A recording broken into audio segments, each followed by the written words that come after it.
Eh bien, bienvenue à ce webinaire organisé par Proche Orientation avec le centre de gestion de l'Oise à l'occasion de la quinzaine de l'emploi public. Proche Orientation a la responsabilité au niveau de la région Hauts-de-France d'informer les jeunes sur les métiers et sur les voies de formation.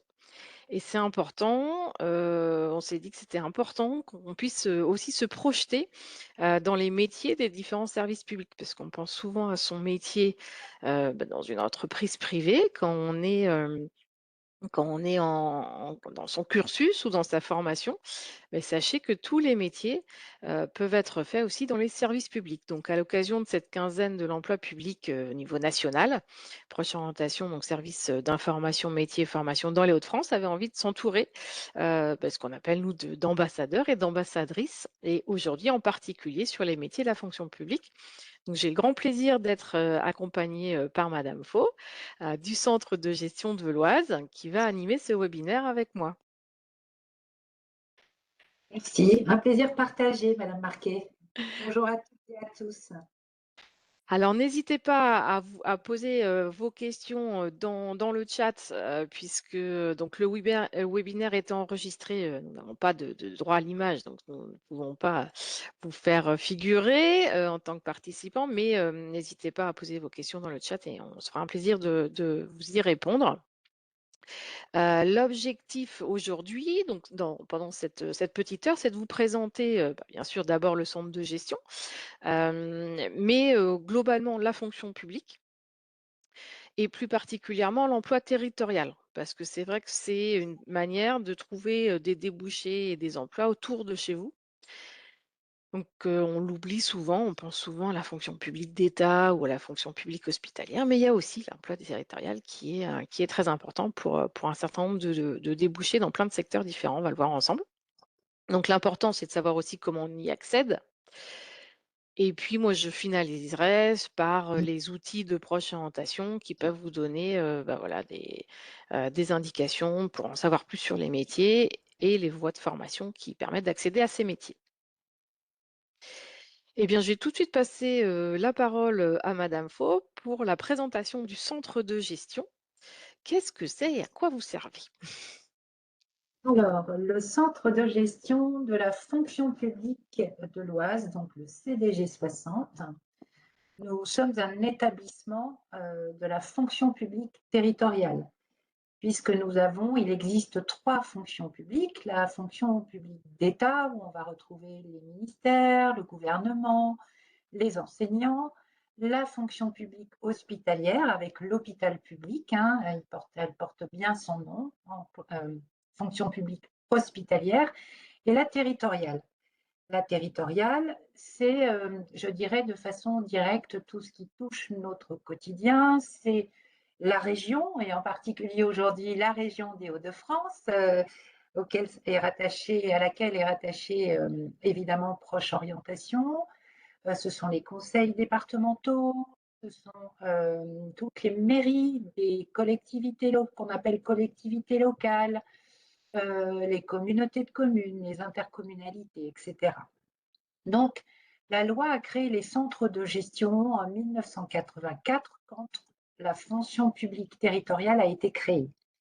Il y a donc un centre de gestion par département. Donc CDG 60, CDG 80, CDG 02, CDG 59, 62, etc. C'est un principe de mutualisation des services, des ressources et des compétences, et en particulier, plus précisément, de tout ce qu'on appelle ressources humaines. Qu'est-ce que sont les ressources humaines? Contrairement aux ressources matérielles, un téléphone, un PC, une imprimante, les ressources humaines, ce sont les gens qui travaillent dans des services. C'est ce qu'on appelle les ressources humaines. Nous sommes dirigés par un conseil d'administration qui est composé d'élus de notre département, donc de maires, de villes, du département de l'Oise. Nous avons donc des missions obligatoires définies par la loi et des missions facultatives qui peuvent varier d'un département à l'autre. En ce qui concerne, on peut peut-être passer à la slide suivante, s'il vous plaît. Oui. Voilà. Merci. Les missions obligatoires d'un centre de gestion, quel qu'il soit, c'est de centraliser toute la carrière professionnelle des agents fonctionnaires de la fonction publique territoriale de leur département, de l'obtention de leur concours, de leur stagiairisation, à leur titularisation, au changement de grade, à leur évolution professionnelle, aux grands événements de leur vie professionnelle, les accidents de travail, les maladies professionnelles, jusqu'à la fin de leur parcours, c'est-à-dire leur départ en retraite, leur démission ou leur licenciement, par exemple. Donc, voilà, les grandes missions d'un centre de gestion, ben, tout ce qui est le parcours professionnel, hein, c'est ce que je viens d'évoquer. Nous avons un service qui s'appelle carrière et juridique avec un directeur juridique, un juriste et des conseillères carrière, parce que tout ce qui régit la fonction publique et en plus précisément la fonction publique territoriale, ce sont des lois et des décrets. Donc c'est la loi qui nous dit ce que nous devons faire et comment nous devons le faire. Donc, les parcours professionnels, c'est ce que je viens d'expliquer avec le service carrière, hein, qui centralise toute la vie professionnelle des agents fonctionnaires de la fonction publique territoriale et également tout leur accompagnement, l'accompagnement des collectivités, mais des agents tout au long de leur carrière. Une autre mission très importante des centres de gestion, c'est donc carrière, paye et instance. Donc la carrière, on vient de l'évoquer, c'est tout ce qui arrive à un fonctionnaire pendant tout son parcours professionnel. Comment il doit être rémunéré, comment il va évoluer, changer de grade, changer d'échelon, muter vers une autre collectivité, faire des formations, et également ce qu'on appelle les instances. C'est-à-dire que comme dans les entreprises privées, il y a un certain nombre d'instances qui permettent à des représentants syndicaux, à des élus, de se rencontrer et de statuer d'éléments qui permettent en fait à une collectivité, à une mairie par exemple, de fonctionner. Donc quel temps de travail va être en application dans telle commune, comment les agents vont y être rémunérés en s'appuyant sur les grilles nationales. On va étudier par exemple le dossier d'un agent qui est peut-être en longue maladie ou en maladie grave ou qui a un handicap. Tout ce qui concerne en fait les fonctionnaires de notre département va être traité dans ce qu'on appelle des instances paritaires, des réunions que le centre de gestion organise pour que toutes les parties se rencontrent et statuent, décident de ce qui va être appliqué sur telle ou telle thématique. C'est bien les gens qui se rencontrent qui décident en respectant la loi. Le centre de gestion ne décide pas, mais rappelle la loi, explique la loi et peut faire des préconisations, mais n'impose rien. Nous avons également un autre service très important au CDG 60 qui est la prévention et la santé au travail. Ils font plus de 10 000 visites médicales par an. Ce service est constitué de préventeurs dont la mission est d'aller dans les collectivités pour faire des actions de prévention, donc de formation, comme gestes et postures, des formations de sauveteurs secouristes au travail. Nous avons des psychologues, des infirmiers du travail, des médecins du travail qui réalisent des visites médicales, par exemple, et des accompagnements. Nous avons également des référents handicap qui sont là pour accompagner des fonctionnaires qui ont un handicap et pour qui il est nécessaire d'adapter peut-être le poste de travail ou l'environnement de travail. Ça, c'est un service qui est facultatif et qui a été développé depuis très longtemps au CDG 60. Ensuite, Pardon. Hop, la fin de parcours parce que vous accompagnez les agents, territoriaux et fonctionnaires jusqu'au bout? jusqu'au bout. Voilà, tout à fait. Le départ à la retraite, la démission, la rupture conventionnelle, le licenciement. Tout à fait. Donc voilà pour la présentation du centre de gestion. Donc j'espère que vous l'avez compris. C'est vraiment, en fait, un organe qui fait respecter une réglementation autour de la fonction publique, et qui est à la fois un outil pour les agents et pour les employeurs. Absolument. J'ai bien résumé? Tout à fait. Donc vous êtes bien, l'interlocutrice, très très importante pour ce webinaire. On va reparler pour, vous l'avez, déjà, précisé, mais je vais le représenter aux personnes qui viennent de nous rejoindre aussi. La fonction publique, c'est quoi? Parce qu'on entend parler beaucoup de fonctionnaires, mais pas forcément, en sachant vraiment les distinctions. En fait, il y a 3 fonctions publiques effectivement en France, hein, c'est, un petit peu le millefeuille aussi administratif. On a la fonction publique d'État, effectivement, la fonction publique territoriale et la fonction publique hospitalière. Et en fait, à l'intérieur de ces 3 grands ensembles, on a plein de métiers différents. C'est vraiment ça qui est important de retenir, c'est que chacun peut retrouver sa place, puisqu'il y a énormément d'agents et donc on fait tous des métiers. Alors je vais dire «on» parce que je fais partie des agents de la fonction publique territoriale. Donc on fait tous des métiers différents. Et c'est ce qu'on avait envie de vous présenter aujourd'hui, et de répondre à vos questions sur, quels sont les métiers et puis comment on y accède, à ces métiers. Et puis peut-être aussi casser un certain nombre de clichés qu'on peut avoir, sur les services publics et sur les fonctionnaires. Donc la fonction publique d'État, hem, est-ce que vous voulez en parler, Mme Faux, ou je continue à faire la présentation? Dites-moi. Allez-y, vous le faites très bien, madame Marquet. Je viens vous repasser la main sur la territoriale. La fonction publique d'État, alors il faut pas garder en tête que tout se passe à la capitale, hein, tout se passe pas à Paris. En fait, tous les services ministériels, tous les ministères ont, des, services déconcentrés, donc sont répartis, hein, sur toutes les régions et départements de France, et ont besoin du coup d'agents, qui mettent en œuvre les politiques publiques, qu'il soit bien sûr du ministère de l'Éducation nationale, hein, c'est, celui qui rassemble le plus grand nombre d'agents puisque nous avons, tous les instituteurs, institutrices et professeurs des collèges et des lycées. Mais il n'y a pas que l'éducation nationale, hein. On a bien sûr, le ministère des armées, on a l'agriculture, on a plein, enfin voilà, tout la représentation, des gouvernements, et des politiques publiques sont ensuite, répartis sur le territoire, de l'Hexagone et des DOM-TOM. Donc ça, c'est important. C'est plein de, postes, plein d'emplois, qui peuvent vous être ouverts. Deuxième grand groupe, c'est la fonction publique hospitalière. Donc bien sûr, tout ce qui, a trait aux soins et à notre santé, donc qui dépend du ministère de la Santé. Mais il y a plein d'établissements différents. Bien sûr, on a les hôpitaux, mais on va aussi avoir tous les, établissements, publics qui s'occupent, soit des personnes âgées, soit des personnes en situation de handicap, soit parfois des enfants. Donc ça, c'est aussi des structures, employeurs.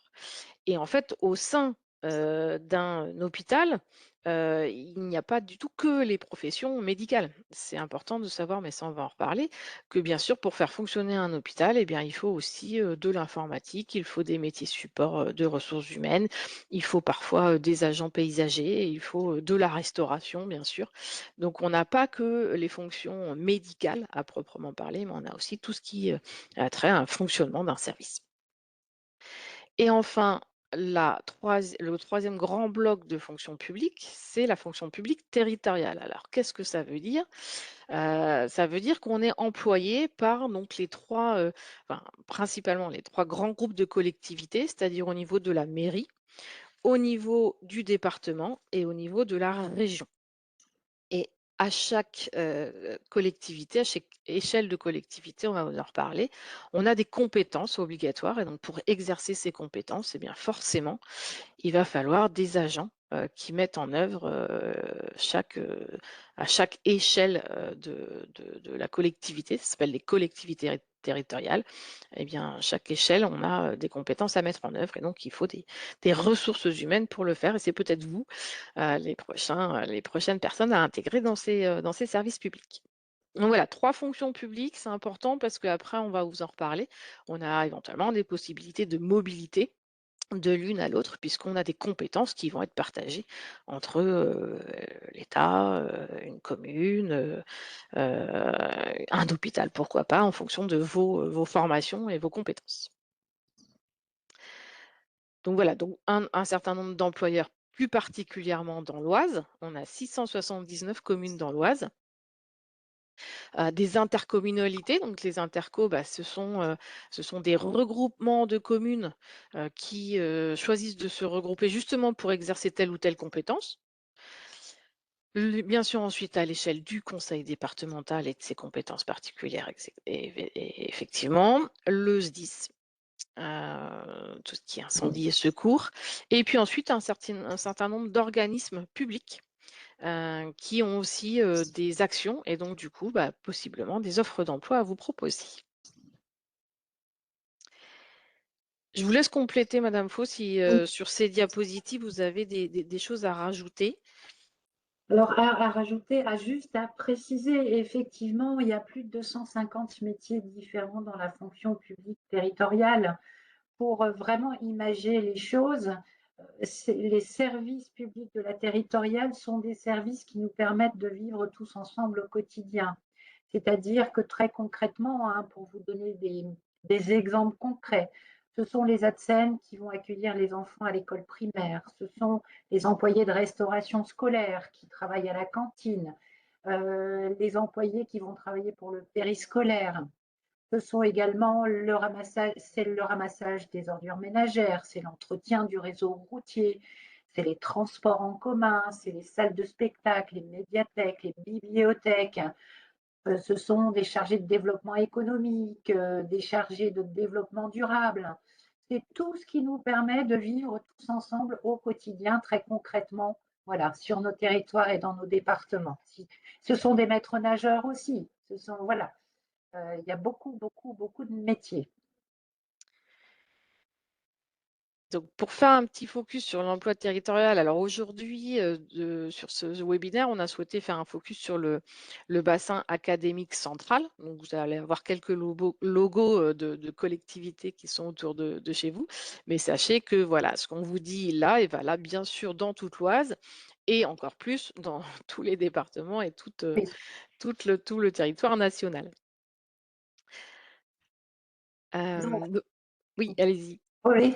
Donc en fait, on va retrouver dans les métiers territoriaux, hein, de la fonction publique territoriale, on va avoir 8 filières d'activité. Ce sont plus de 250 métiers qui sont répertoriés sur le répertoire des métiers du CNFPT. Le CNFPT, c'est le Centre national de la formation de la fonction publique territoriale. Donc, vous pouvez tout à fait consulter l'ensemble de tous nos métiers sur le site www.cnfpt.fr. Vous aurez les filières et tous les métiers avec des fiches descriptives pour chaque métier. Ça peut vous permettre de prendre connaissance de la diversité des métiers qui sont offerts à vous dans la fonction publique territoriale et voir comment accéder à ces métiers, quelles sont les formations qui sont demandées. Donc justement, en termes de métier, de compétences, vous avez, commencé à en parler effectivement. Donc j'ai repris, 3 illustrations de nos principales strates administratives françaises, et donc c'est là que je vous parlais par exemple de quelques logos pour vous illustrer. Mais c'est là qu'on retrouve effectivement les compétences, bah, dévouées par exemple à une commune, qu'est-ce qu'a en charge une ville, et donc forcément, bah, pour chacun de ces services, on va avoir besoin de ressources humaines et de différents postes, de gens qui vont exécuter des tâches, bah, les agents, communaux que vous pouvez rencontrer dans votre quotidien, mais aussi, bah, des managers et puis aussi, on va dire, des cadres qui vont, ben, mettre en place la politique communale. Donc il y a des compétences obligatoires liées à chaque, commune, mais aussi on a des compétences, bah, souhaitées, hein, par la mairie et par l'équipe d'élus. Donc voilà, c'est des choses, qui vous permettent d'entrer au sein, d'un service communal. Donc, on a la même chose au niveau du département. donc le département de l'Oise. Alors, il faut savoir que les départements ont en majeure partie la compétence de la solidarité. Donc, on a une majeure partie des ressources humaines affectées à la compétence de la solidarité, qui est un pôle qui va s'occuper de la petite enfance, du handicap, de la gestion de la perte d'autonomie. Donc, on a nombreuses personnes qui s'en occupent avec des diplômes différents, des voies de formation différents, et des niveaux d'études différents. Donc ça, c'est important, quelle que soit la compétence et quel que soit, votre niveau d'études, vous allez pouvoir vous y retrouver dans un poste, soit dans une commune, soit dans un département ou effectivement à l'échelle, la dernière diapositive, c'est de la région.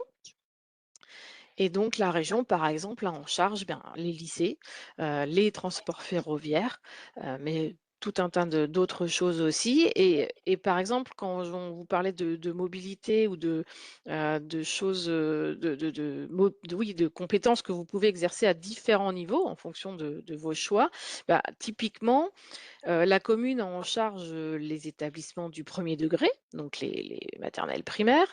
Le département en charge les collèges et la région en charge les lycées. Ça dans tout le territoire national. Ce qui fait que si vous êtes par exemple un agent d'entretien ou un agent de maintenance, et ben, vous allez pouvoir tout à fait exercer votre métier chez différents employeurs, que ce soit une commune, que ce soit un département ou une région, puisque vos établissements scolaires de rattachement, vont avoir, aussi un rattachement administratif particulier. Donc ça, c'est intéressant pour, vos mobilités en termes de montée en compétences, mais aussi mobilité géographique. Et donc justement, la fonction publique recrute, donc ça, je vais vous laisser, heu commenter cette diapositive parce qu'elle est particulièrement intéressante. Donc effectivement, dans le cadre d'un atelier, hein, de travail sur les métiers de la fonction publique, sur l'attractivité des métiers de la fonction publique territoriale, nous avons mené juste avant l'été, dans l'Oise, une enquête auprès de toutes les collectivités de l'Oise pour savoir sur quel métier ils rencontraient le plus de difficultés pour recruter. Et comme vous pouvez le voir, nous avons le classement. Bon, alors, on l'a intitulé le classement du top 10, mais il y en a plus de 10. Mais ce qui arrive en premier lieu, c'est chargé d'accueil et assistant de gestion administrative. Et tout de suite après, jardinier. Donc, tout ce qui va être effectivement agent employé des espaces verts. Animateur ou animatrice, enfance et jeunesse, ou périscolaire. Ça, il nous faut un diplôme qui peut être le BAFA ou le CAP petite enfance. Agent de maintenance dans les bâtiments, c'est tout ce qui est l'entretien des bâtiments, que ce soit les huisseries, la peinture, l'électricité, ce genre de choses. Des policiers municipaux, les ASVP qui sont des agents de service de voie publique, qui vont aider, qui vont sécuriser les passages piétons à la sortie des écoles, entre autres, pas que. Responsable de gestion budgétaire et financière, là on va retrouver effectivement des comptables, des assistants comptables, des responsables comptables, des directeurs de services chargés de propreté des locaux, directeurs ou directrices des services techniques. Donc là, on est vraiment sur la voirie, le bâtiment, les espaces verts, les monuments également. Agent de restauration pour tout ce qui concerne la restauration scolaire, mais pas que scolaire, effectivement, hein, dans les établissements, comme l'évoquait Madame Marquet, de retraite, il y a aussi de la restauration. Ça, c'est une évidence. Gestionnaire carrière et paye, donc des gestionnaires paye, des assistants RH, agents d'accompagnement à l'éducation de l'enfant, donc ATSEM, ce sont les personnes qui travaillent en binôme avec les professeurs des écoles pour accueillir les enfants, mettre en place les activités et les ateliers. Qu'est-ce qu'on a d'autre? Parce qu'on a beaucoup, beaucoup de choses. Assistante de direction, responsable d'établissement d'accueil du jeune enfant, donc les crèches, les centres de loisirs également, assistant socio-éducatif. On revient après sur directeur des ressources humaines, on l'a évoqué déjà. Responsable de la gestion des déchets, on l'a évoqué tout à l'heure, mais aussi développeurs économiques, tout ce qui va toucher aussi au traitement de l'eau, qu'on va retrouver dans les syndicats de gestion des eaux, des agents chargés de contrôle en assainissement, collectif ou non collectif, des médecins du travail, des travailleurs sociaux, donc des assistantes sociales par exemple, mais pas que, tout ce qui va toucher au social, des postes de cadre ou en direction de police municipale, de l'aide à domicile. On voit bien à travers là, ce top des métiers, et il y en a bien d'autres, à quel point quasiment tous les métiers existent. Et là, ça n'est pas stipulé, mais il y a aussi les métiers de l'informatique, de la cybersécurité, de la communication avec des chargés de communication, même dans certaines collectivités très importantes, des webmasters. On retrouve tous les métiers, quasiment tous les métiers, en fait, autant dans le privé que dans les trois fonctions publiques.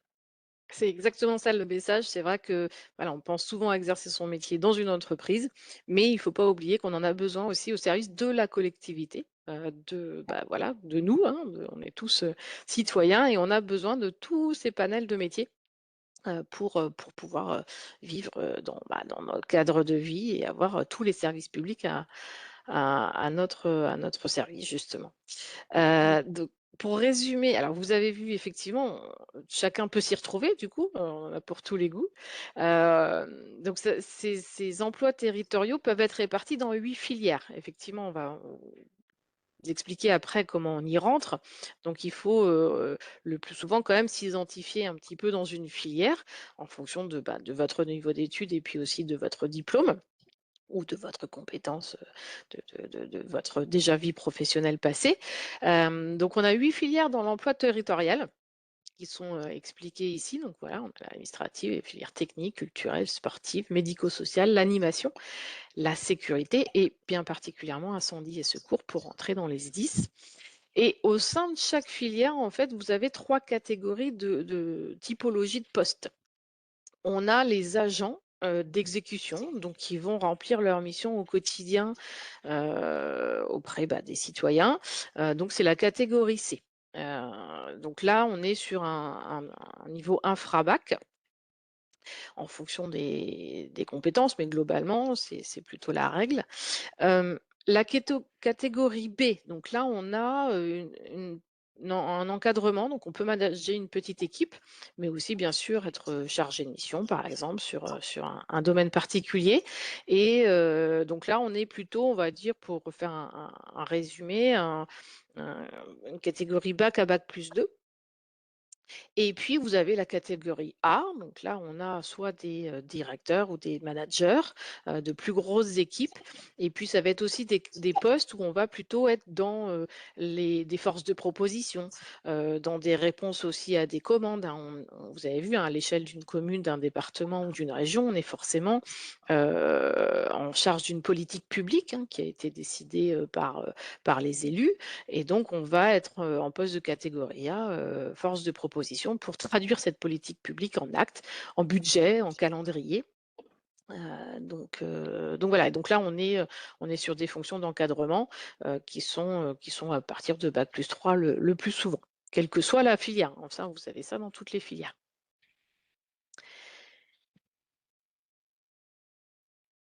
Voilà, donc c'est une autre explication, mais ça revient au même. Et donc ce qu'il faut savoir, c'est que, ça c'est aussi pour vous permettre de rentrer, de faire aussi des premières expériences peut-être, hein, dans la fonction publique territoriale, c'est qu'on a besoin énormément de catégorie C. Donc, parce que, vous le voyez en tant que citoyen, hein, on a beaucoup d'agents, territoriaux qui sont à notre service au quotidien de la petite enfance jusqu'à la fin de vie, du matin jusqu'au soir, on croise des agents, qu'ils soient communaux, départementaux ou régionaux, pour faire vivre la société. Donc on a une répartition intéressante, parce que vous allez le voir, la catégorie C est une porte d'entrée aussi. Je ne veux pas dévoiler Madame Faux les voies d'accès, mais c'est un peu ça. La catégorie C peut être une porte d'entrée dans l'emploi territorial. Alors, par exemple, vous avez, sur cette diapositive un petit peu en fonction, de ce que vous avez envie de faire. Est-ce que vous êtes plutôt administratif? Est-ce que vous êtes plutôt technique? Et puis en fonction de votre niveau de diplôme ou bien de compétences, bien voilà, vous allez vous retrouver dans un grade. Alors c'est vrai que c'est très réglementé, hein, tout ça est bien, inscrit dans les textes, d'où la nécessité d'avoir un centre de gestion qui qui cadre et vérifie tout ça. Et qui vous permettent du coup de rentrer dans la bonne case, tout simplement, en fonction de votre niveau d'études, de votre parcours et de votre, envie, d'entrer dans un emploi, territorial. C'est un petit peu ça ce tableau, madame Faux? Oui, c'est tout à fait ça. Après, effectivement, je pense que ce qu'il faut déterminer en priorité, c'est quel type de métier à à quel type de métier vous destinez, qu'est-ce qui vous intéresse, et après, mettre ces compétences professionnelles au service de la fonction publique. C'est-à-dire que derrière catégorie C adjoint administratif ou technicien principal ou ingénieur-chef. Ça, ce sont des grades, c'est des niveaux de responsabilité et d'expertise. Mais à cela, il faut vraiment en priorité associer avant tout des compétences professionnelles et se dire que le métier qu'on choisit, on souhaite l'exercer dans la fonction publique territoriale. Voilà. Alors Je justement, si je voilà, j'ai mon diplôme, j'ai un métier, j'ai, une envie d'entrer dans la fonction publique territoriale, comment je fais? Alors, il y a plusieurs voies d'accès. Là, les principales voies d'accès, c'est évidemment en priorité le concours, hein, qui reste la voie principale d'accès.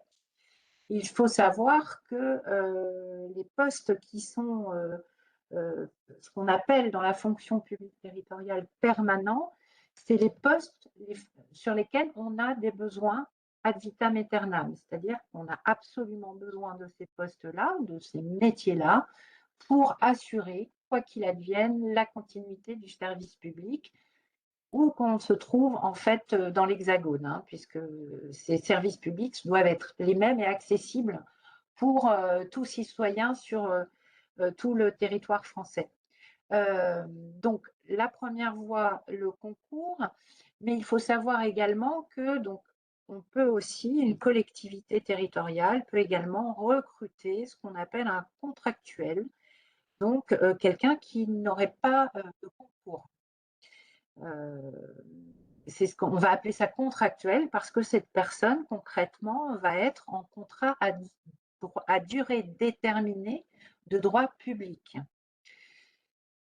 Donc, accès sans concours sur certains grades, sur les premiers grades en particulier, avec des conditions dérogatoires possibles d'accès pour des personnes handicapées et une condition d'accès très spécifique qui est prise en charge, avec une prise en charge de formation qualifiante qui s'appelle le pacte. Hein. Donc, soit effectivement la voie d'accès principale, donc le concours, vous étiez sur la bonne slide, Madame Marquet. J'y suis. Je choisis le concours que je souhaite passer, le C, le B ou le A. Il n'y a pas d'ordre à respecter. Après, ça dépend effectivement de votre niveau de diplôme, parce qu'il y a des prérequis pour pouvoir s'inscrire. Je choisis mon concours. Je peux passer le B avant le A ou le A avant le B et le C. Si j'ai le A, évidemment, je n'aurai pas besoin de passer le B et le C. Enfin voilà, il n'y a pas d'ordre spécifique. Donc, je m'inscris à un concours. Je suis donc lauréat de concours. Donc, je suis inscrite sur une liste d'aptitudes qui est valide pendant 2 années et qui va pouvoir être renouvelée 2 années supplémentaires. Donc, je vais être bénéficiaire lauréat de mon concours pendant 4 ans. J'ai donc 4 ans avec mon concours en main pour trouver une collectivité qui va me prendre dans ses effectifs. Donc, je dois mettre en œuvre ma recherche d'emploi en faisant des candidatures spontanées ou en répondant aux offres d'emploi disponibles sur le site internet emploi territorial, mais qu'on verra un peu plus loin. Une fois que j'ai trouvé la collectivité qui m'accueille dans ses effectifs, elle va pouvoir me stagiairiser pendant 1 an. C'est une période incompressible. Et au bout de ces 1 an de stagiairisation, elle va me titulariser. Et à ce moment-là, je vais devenir fonctionnaire de la fonction publique territoriale dans la catégorie du concours que j'ai obtenu et sur le grade du poste que j'ai dans cette collectivité-là. C'est compliqué, hein? C'est pour ça que La c'est question. voilà, ça peut être compliqué, mais après une fois qu'on a compris les 2-3 rouages, Voilà, c'est facile et puis, bah, vous allez maintenant avoir les interlocuteurs. Voilà, vous savez que si vous avez une question à poser sur la fonction publique évidemment. territoriale, bah, vous avez un centre de gestion qui est à votre disposition. Alors où est-ce D'autant qu'on ouais, allez-y. pardon. D'autant plus pour les concours, hein, puisque c'est une mission obligatoire. Donc, contrairement aux missions facultatives qu'on a évoquées tout à l'heure, tous les centres de gestion en France organisent les concours. Donc, vous pouvez tous vous rapprocher de votre centre de gestion. Vous trouverez sur les sites de votre centre de gestion, et en particulier de celui de l'Oise, évidemment, le calendrier régional des concours, puisque les concours sont mutualisés, hein, avec les 5 CDG des Hauts-de-France. On travaille ensemble sur l'organisation des concours. Les concours, généralement, sont organisés tous les 2 ans, hein, alternativement. Donc, tous les 2 ans, vous aurez un concours de catégorie C, un concours de catégorie B, un concours de catégorie A. Vous allez retrouver sur les sites des centres de gestion les dates d'inscription avec les prérequis demandés, le niveau de diplôme ou l'expérience professionnelle demandée pour chaque catégorie. Et vous pourrez du coup créer votre espace personnel et remplir votre dossier, hein, pour vous inscrire au concours qui vous intéresse. Depuis le 1er janvier, mais c'est 2024, on ne peut s'inscrire qu'à un seul centre de gestion du même concours. Avant, on pouvait s'inscrire pour le C du 02, du 60, de Marseille, d'où on veut. Aujourd'hui, on ne peut s'inscrire qu'au concours d'un seul département, en fait, hein, d'un centre de gestion. Et donc, il y a une plateforme d'inscription en ligne, www.concours-du6territorial.fr. Juste avant de passer à la slide sans concours, du coup, juste pour peut-être compléter, pour l'avoir subi moi-même, c'est-à-dire que le concours, souvent, donc vous avez une épreuve écrite ce qu'on appelle d'admissibilité, c'est-à-dire que voilà, en fonction effectivement du nombre de postes que les collectivités pensent avoir besoin, voilà, sur les 2 ans, on va retenir, on va dire 2 fois plus de candidats qui ont réussi les écrits en admissibilité. Et puis après, vous avez une épreuve orale d'admission souvent aussi avec une spécialité, hein, puisque vous allez avoir un concours en fonction de votre grade, mais aussi en fonction de votre filière. Donc vous allez avoir un oral, bien sûr, sur votre représentation, un échange avec des élus et des représentants du centre de gestion ou de collectivités employeurs voilà, qui vont vous poser des questions sur vos compétences, hein. Mais ensuite, c'est pour ça que le concours, vous êtes inscrit sur le territoire national parce que, comme l'expliquait Madame Faux, une fois que vous l'avez, si vous êtes admis, vous pouvez ensuite postuler sur tout le territoire. Donc c'est pour ça qu'il y a une date d'organiser et ensuite, même si vous le passez dans l'Oise, vous avez le droit de postuler à Marseille ou à Toulouse ensuite. Donc voilà, donc un écrit, un oral. Alors ce qui est peut-être important, mais on pourra vous le repréciser après, mais c'est vrai que du coup, si vous postulez, donc contrairement à une entreprise privée, mais vous allez faire la même chose, quoi. Si vous postulez pour une entreprise privée, vous allez vous renseigner sur l'entreprise, vous allez adapter votre présentation, au domaine d'activité ou à la grandeur de l'entreprise. Il faut savoir que l'oral du concours, c'est aussi un petit peu la même chose qui est attendue. C'est-à-dire que vous allez certainement avoir des questions sur la fonction publique, sur voilà, vous, qu'est-ce que vous pouvez apporter à un service public, comment vous imaginez ça? Pourquoi vous avez choisi de faire un concours de la fonction publique? Donc voilà, c'est des choses qui se préparent, hein, comme toute épreuve, écrite ou orale, ça se prépare.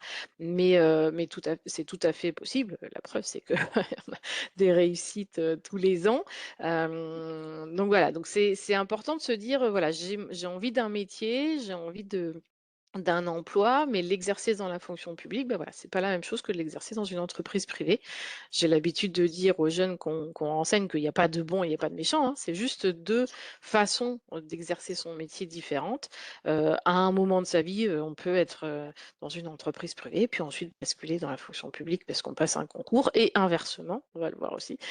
Donc voilà, donc ça, c'est important pour les concours. Je pense qu'il y a l'écrit, l'oral et puis la façon de se positionner en tant que futur agent public. Mais il n'y a pas que les concours, comme vous le disiez, ça c'est aussi très important pour un peu casser les clichés que tous les fonctionnaires ont passé des concours. Bah non, pas forcément. Absolument. Donc, il y a l'accès aux emplois territoriaux sous forme de recrutement sans concours. Donc, c'est un recrutement qui est dit direct sur les premiers grades d'accès, tels que adjoint administratif, adjoint technique, adjoint d'animation. Ça, c'est que sur la catégorie C. Ça n'est pas possible, ça n'existe pas, la loi ne nous autorise pas. Sur du B ou du A, ce n'est que sur de la catégorie C, hein. Donc là, il faut effectivement, cette voie-là, c'est de candidater, mais comme vous l'avez très justement dit, Madame Marquet, comme pour une entreprise privée, hein, candidater soit spontanément, soit en répondant aux offres d'emploi du coup de la fonction publique territoriale. Sur la catégorie C est vraiment le premier grade d'entrée. Il y a une période probatoire d'1 an, peut être prolongée aussi, mais c'est le même principe, hein, de stagiairisation pendant 1 année avant d'être titularisé fonctionnaire sans concours, mais encore une fois, exclusivement sur le premier grade de la catégorie C. Ce n'est pas autorisé sur les catégories B et A, avant titularisation. Voilà. Donc ça, c'est encore une autre voie d'accès.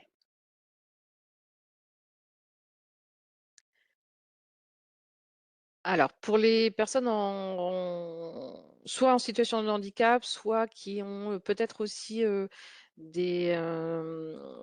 Ça y est, j'ai perdu le mot.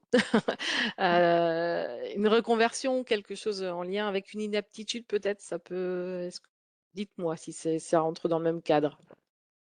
Alors, il y a des dispositions très spécifiques, effectivement, pour les personnes qui ont une reconnaissance de travailleurs handicapés, qui peuvent être stagiairisées, titularisées sur du C, sur du B et également sans concours. Mais ce sont des conditions d'aptitude particulières pour l'exercice de la fonction.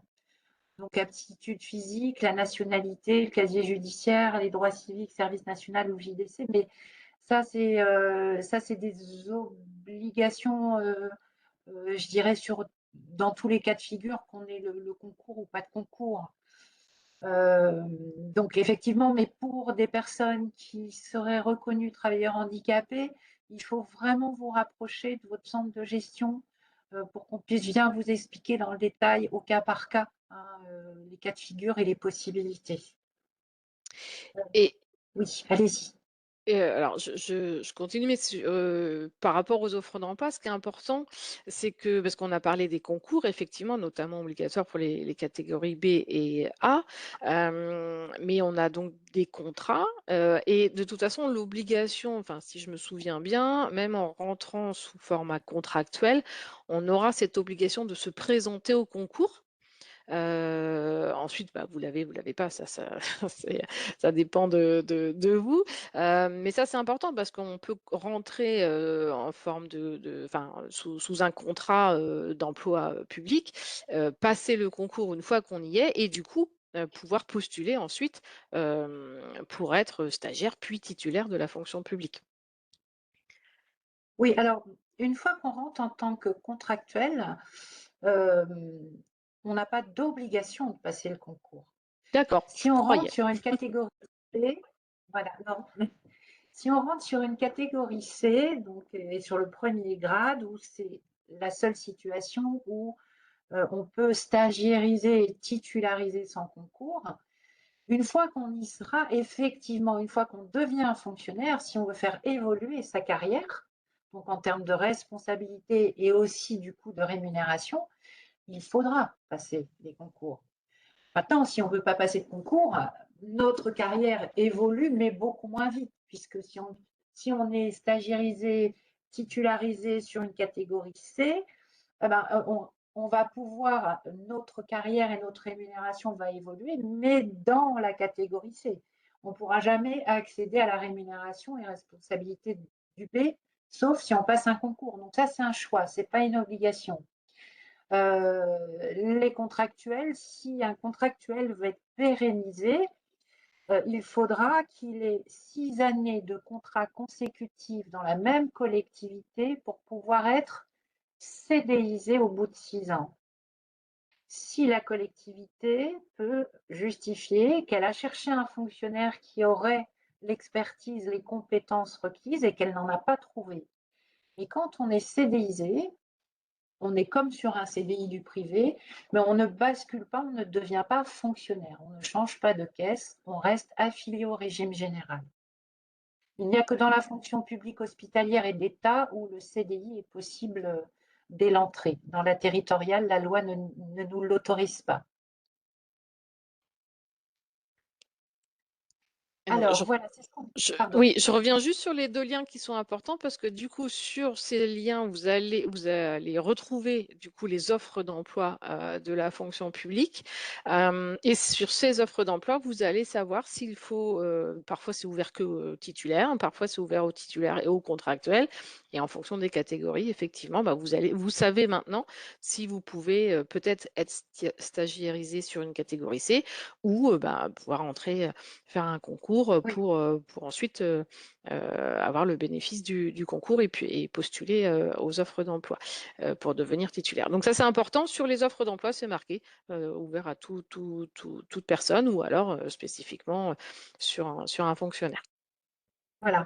En fait, la loi nous autorise à avoir recours à un contractuel quand on ne trouve pas de fonctionnaire ou avoir un recours à des contractuels quand ce sont des missions qui sont vraiment ponctuelles.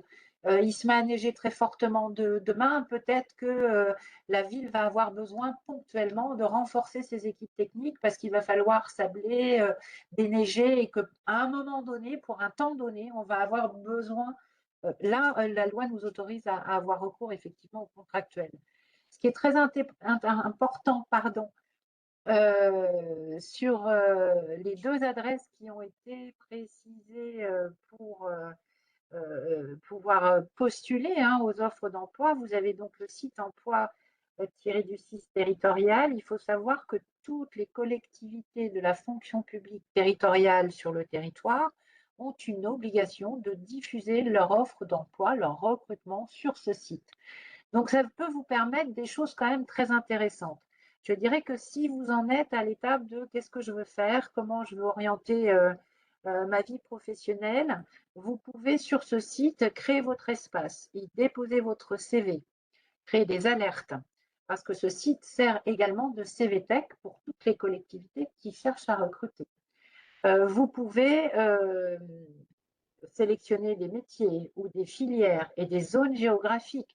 Ça vous permet aussi de voir sur votre territoire, simplement ou de façon élargie, suivant votre mobilité, quel type d'emploi aujourd'hui recherche la fonction publique territoriale et de vous dire, c'est peut-être plus intéressant que j'oriente mon parcours professionnel ou que je choisisse une formation sur tel ou tel métier parce qu'on en recherche beaucoup.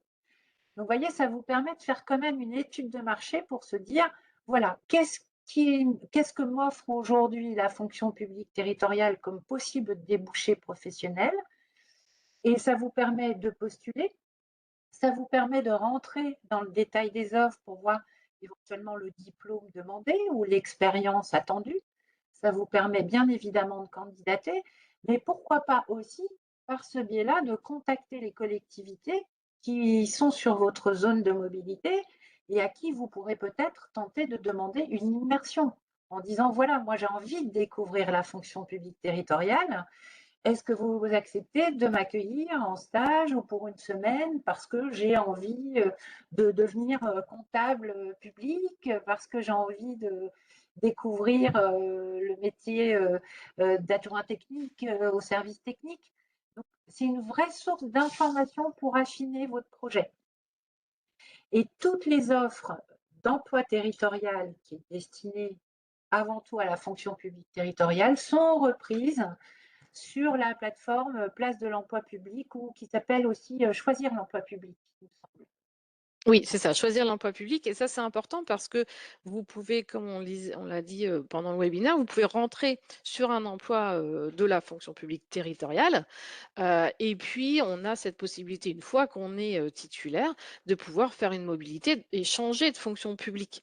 C'est-à-dire que je peux demander, faire soit une mobilité, changer d'employeur, hein, passer, comme je vous le disais, d'une commune à un département ou à la région, ou changer de commune, mais aussi, bah, si j'ai envie d'aller travailler dans un hôpital, parce que je suis directeur du service informatique d'une commune et que j'ai envie, voilà, de faire une mobilité, ben, je peux postuler à la fonction publique hospitalière ou alors dans un service, d'un ministère, à la préfecture ou à côté de chez moi, parce que, mes compétences sont attendues aussi sur tel et tel poste. Donc ça, il y a des mobilités, des changements de fonction Oui, publique, des détachements aussi qui sont possibles.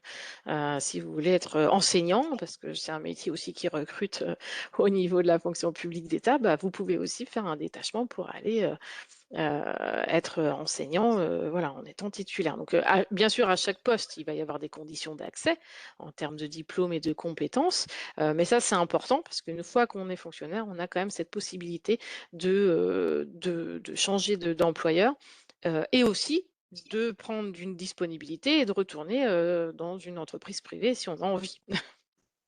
oui. Et je ne sais plus si c'est dans les slides suivantes, mais certains centres de gestion, comme le CDG de 60, a développé un service d'intérim territorial. Mais voilà, c'est le slide suivant. Je ne me souvenais plus. Donc, l'intérim territorial, mon service, par exemple, ici à Beauvais, est composé de 2 chargés de recrutement et moi-même et nous intervenons comme une agence de travail temporaire privé, hein, Adecco, Manpo, Supplet, Randstad, tous ceux qu'on peut connaître. C'est-à-dire que les collectivités vont pouvoir nous appeler en nous disant: «Voilà, j'ai un agent, qui est malade, mon ATSEM est malade, trouvez-moi quelqu'un qui peut faire office d'ATSEM pour le remplacer. J'ai besoin de recruter un assistant RH fonction publique, j'ai besoin de recruter un agent technique pour l'entretien des bâtiments.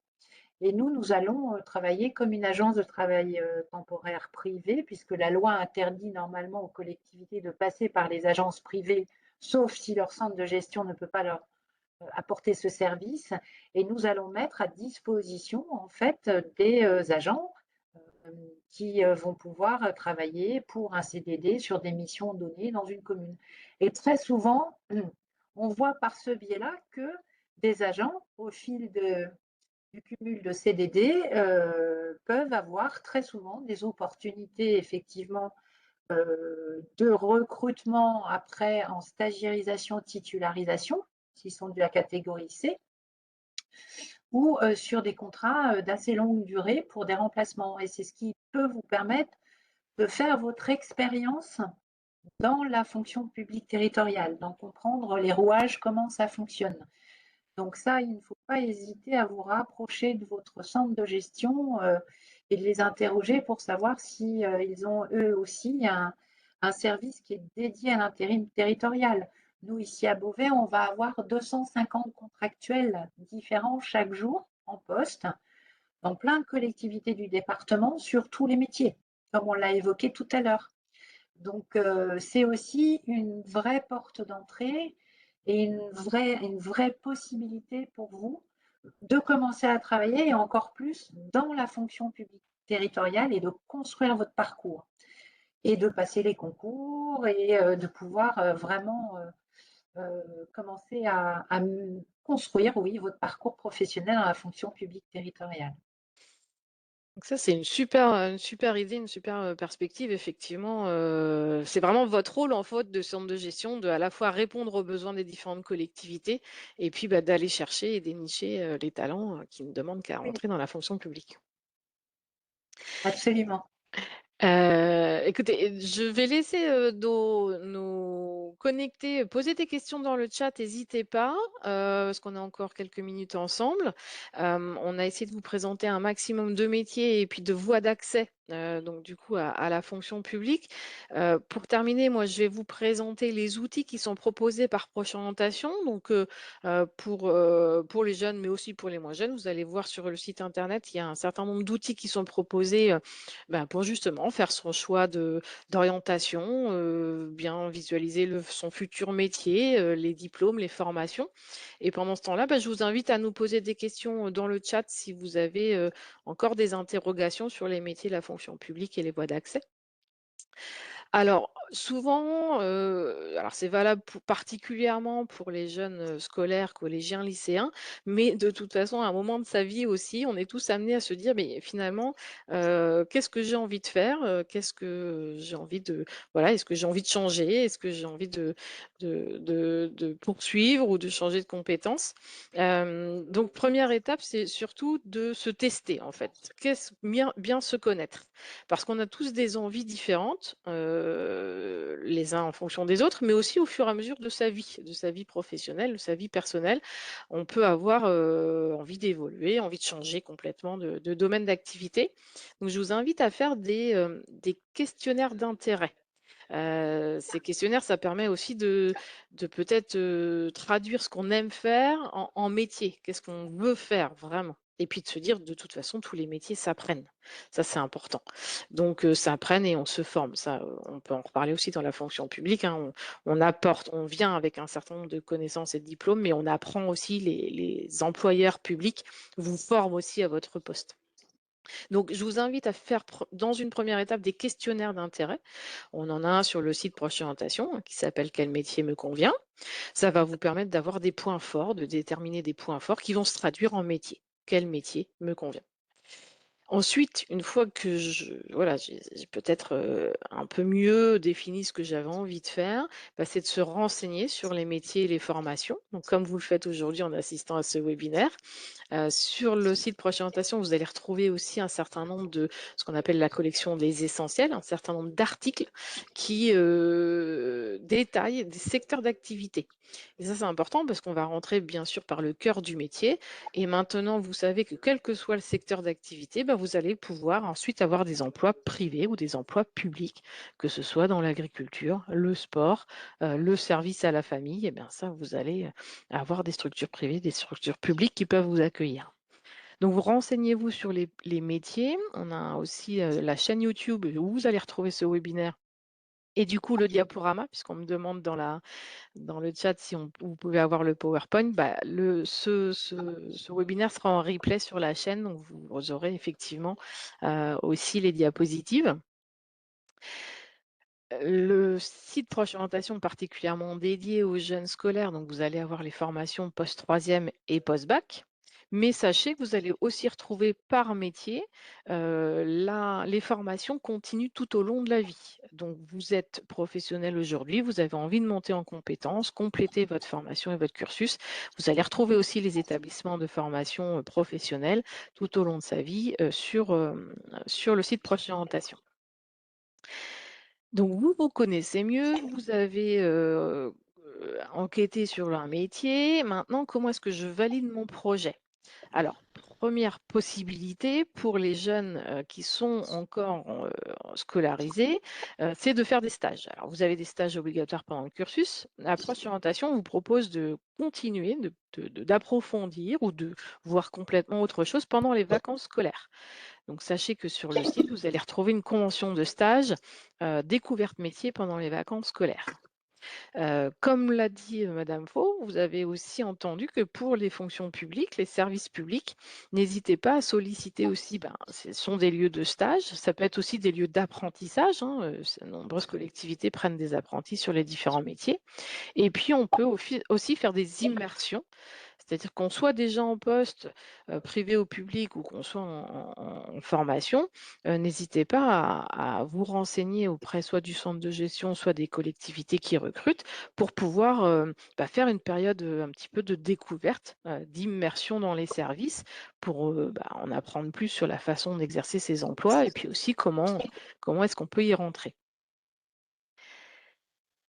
Et puis ensuite, c'est ce qu'on vous a dit, hein, pour, quel que soit la façon de candidater, hein, que ce soit sur, faire un acte de candidature spontané pour répondre à une offre d'emploi ou même passer un concours, il faut avoir son CV à jour, une lettre de motivation adéquate et puis s'entraîner aux entretiens ou aux jurys, hein, aux oraux de concours. Ce qui est important, et on va en terminer, presque avec ça, c'est-à-dire que, comme on vous le disait, les manières d'exercer ces métiers, qu'ils soient publics ou privés, on va attendre un certain nombre de compétences, hein. On va peut-être attendre aussi des diplômes particuliers en fonction de la filière pour laquelle vous êtes formé et pour laquelle vous postulez. Mais on a aussi besoin, surtout, dans les entreprises et particulièrement dans les services publics, de ce qu'on appelle le savoir-être, les soft skills, hein, qui sont affichés ici dans le diaporama. C'est vraiment vos qualités, vous, individuelles, de comportement, d'intégration dans une équipe, de sens du service public, puisqu'on en est vraiment là. Donc je vais terminer ma diapositive sur présentation, mais je vais vous repasser la main après madame Faux sur ce fameux sens du service public, je pense qu'il sera le mot de la fin. Pour les jeunes, donc je vous invite à toujours, aller voir, votre psychologue de l'éducation nationale qui est soit rattaché à votre établissement scolaire, soit qui est au centre, d'information et d'orientation, qui pourra particulièrement vous accompagner dans votre projet, d'orientation et de choix d'établissement de formation. Voilà, vous avez le rappel du site. Je vous repasse la main madame Faux pour, voilà, donner un dernier conseil peut-être ou dernière Alors, oui, un dernier suggestion? conseil, la grande force, hein, de la fonction publique, c'est qu'une fois que vous êtes rentré, vous pouvez construire votre parcours, mais de 1000 façons. Vous pouvez, changer de voie, vous orienter sur un autre métier, vous former à un autre métier, passer d'une mairie à une communauté de communes. Vous avez demain le projet de vous installer sur Marseille, de muter sur Marseille. Donc ça offre quand même un panel de possibilités d'évolution et de mobilité, qu'on trouve peu dans le privé, hein. Et ça, c'est très important, je pense. Et moi qui viens du privé, c'est pour ça que j'en parle aussi. Et moi, du coup, ça m'a permis d'exercer mon métier en y mettant des valeurs différentes. Chacun a des valeurs différentes. Il n'y a pas de jugement à avoir. Mais pour moi, c'est une vraie gratification chaque jour de me dire que eh ben, je rends service et je rends service à la collectivité. Et c'est ça qui anime les gens du service public. C'est de se dire que tous les jours, eh ben, on contribue humblement les uns et les autres à faire qu'on puisse vivre le mieux possible tous ensemble avec nos savoir-être, hein, ce qui est très important. Madame Marquet, vous avez raison, et ce qu'on sait faire de mieux. Et ça, c'est un vrai épanouissement professionnel. En tout cas, je vous invite à découvrir la fonction publique, poussez les portes, découvrez nos métiers, découvrez nos environnements. Il y a un beau projet, si vous souhaitez nous rejoindre, vous pouvez vous construire vraiment un très bel avenir professionnel. Voilà, je vous remercie infiniment. Merci madame Faux, merci aussi à tous les connectés d'être restés jusqu'au bout. J'espère qu'on aura, répondu à vos questions et puis, effectivement donné envie, de rejoindre le service public. On est aussi un peu là pour la promotion de nos métiers parce qu'en fait, regardez, hein, sur les collectivités qu'il y a autour de vous, il y a quand même un grand nombre d'offres d'emploi et comme on vous l'a dit, vous pouvez rentrer par plusieurs portes et puis ensuite, faire votre trajet effectivement, au sein des services publics. Merci en tout cas beaucoup madame Faux pour avoir, expliqué les métiers, les voies d'accès et Merci à puis, vous. à demain pour le même exercice. Merci beaucoup messieurs, dames de votre participation. Merci, bonne journée à tous. Bonne Au revoir. journée. Au revoir.